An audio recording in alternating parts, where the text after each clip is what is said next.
Welcome to the 2-Minute Warning, episode 141. Today we're looking at Dak Prescott, a guy that has brought much success, I guess regular season-wise, but also a lot of failure postseason-wise to the Dallas Cowboys. And the million-dollar question, will the Cowboys re-sign him after the season? Of course, his franchise tag is expired.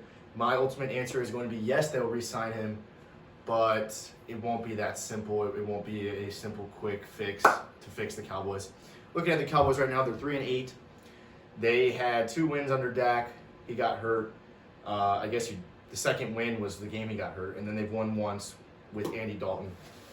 They're 3-8. They've had Dak Prescott, Ben DiNucci, then Andy Dalton, and then some guy named something Gilbert. So they've had 4 starters this year. Cowboys are a mess. Like I said, they're 3-8. But let's look at Dak. I mean, since he's been injured, they're averaging 18 points less a game and 200 fewer offensive yards. So simply put, they're lost without him. But there's so much going in to the question of will they re-sign him.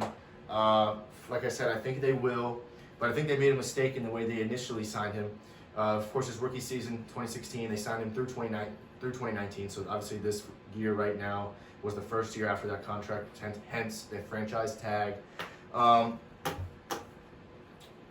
opinion, they should have signed him. They should have signed him long-term this year. They offered him roughly $35 million, maybe it was less, 34-ish, and it simply wasn't enough. I think what Jerry Jones should have done was offer him more, kind of tell him that they believe in him. They should have signed him then. They should have signed him long-term at the beginning of this year, but they didn't. They couldn't come to an agreement.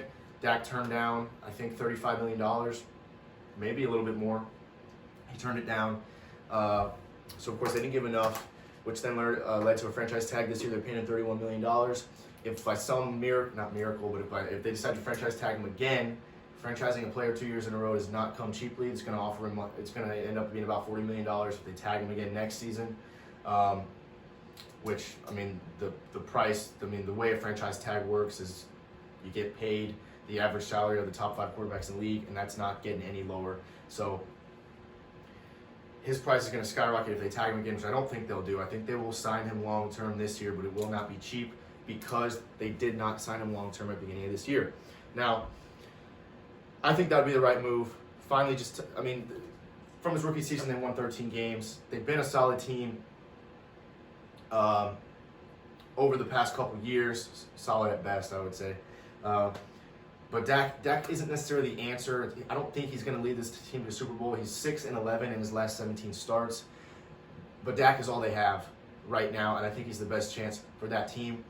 There's other quarterbacks across the league that I think may be leaving where they are right now. I don't think Minnesota has a long future with Kirk Cousins. So he's a potential option for Dallas to somehow acquire. Same with Matt Ryan. I don't think Atlanta's going to be sticking with him for much longer. And then you got, guys like Matt Stafford, who are great quarterbacks in a bad team, but I don't see any of that working out. I mean, Matt Ryan is an older quarterback. Dallas doesn't need an older quarterback. They need a younger guy, which is why Dak Prescott works there. They need a younger guy to work with younger receivers. I mean, CeeDee Lamb, Amari Cooper, they don't need a veteran quarterback because they're not just one solid quarterback away from a Super Bowl. They need more than that. They need to build. So they need a younger quarterback, which is why Dak fits there.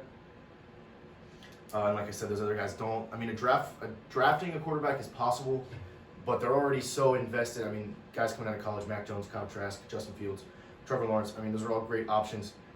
Dallas is going to have, at least right now, they're on pace for the number 4 pick in the draft because they're that bad. So they're up there. They could get a high draft pick quarterback, absolutely, but they're so invested in Dak, and I think they need to finally cash in on Dak. They need to tell him, hey, we believe in you, and they need to give him a long-term contract because it's just going to keep getting more expensive if they keep tagging him, which is just not efficient to do. Now, again, my ultimate answer is yes, they'll re-sign him long-term, longish term, 4 or 5 years coming this season.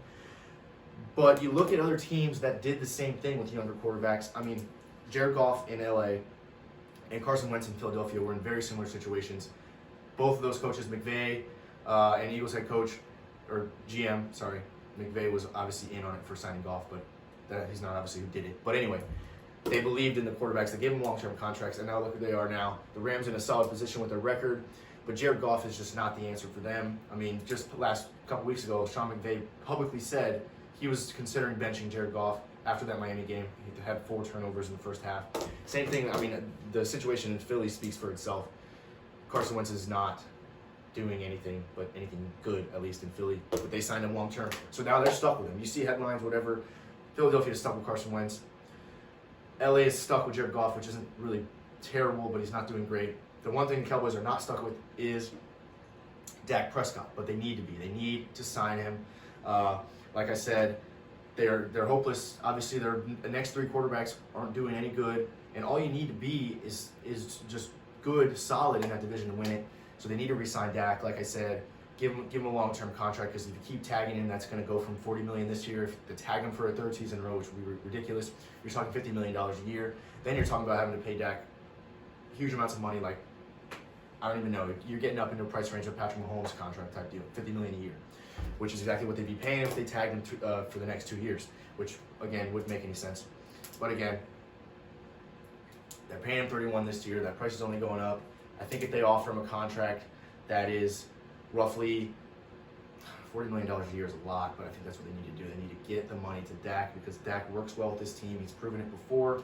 So I think, yes, ultimately the Dallas Cowboys will re-sign Dak Prescott, not on a tag, which obviously isn't re-signing. They will give him a long-term contract, and that's what they need to do if they ever want to establish themselves as a good team in the NFC and begin to win that division like they should, because that division is not good. So again, Cowboys, we will see this offseason re-signing Dak Prescott. Too many more.